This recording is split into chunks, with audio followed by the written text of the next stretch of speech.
ঘর থেকে বাড়ি থেকে ওযু করে আসা, এটা মসজিদের অন্যতম একটি আদব। ঘর থেকে বাড়ি থেকে ওযু করে মসজিদের দিকে রওনা হওয়া, এটা শুধুমাত্র নামাজের প্রস্তুতি বোঝায় না, বরং এর জন্য প্রতি কদমে কদমে সওয়াব রয়েছে, নেকি রয়েছে।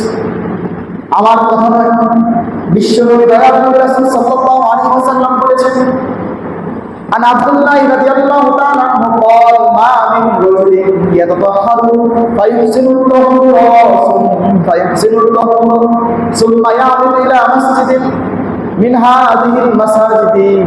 হযরত আব্দুল্লাহ রাদিয়াল্লাহু তাআলা আনহু থেকে বর্ণিত, তিনি বলেন, যে ব্যক্তি উত্তমভাবে ওযু করে সুন্দরভাবে পবিত্রতা অর্জন করে মসজিদের দিকে রওনা হয়, মসজিদের দিকে রওনা যখন হয়ে যায়, ইল্লা কাতামাল্লাহু লাহু বিকুল্লি খাতওয়াতিন ইয়াহসুহা হাসানাতান, তখন তার প্রতিটি কদমে কদমে একটি করে নেকি লেখা হয়। ওয়া ইয়ারফাউ বিহা দারাজাতান, তার একটি মর্যাদা বৃদ্ধি করে দেওয়া হয়।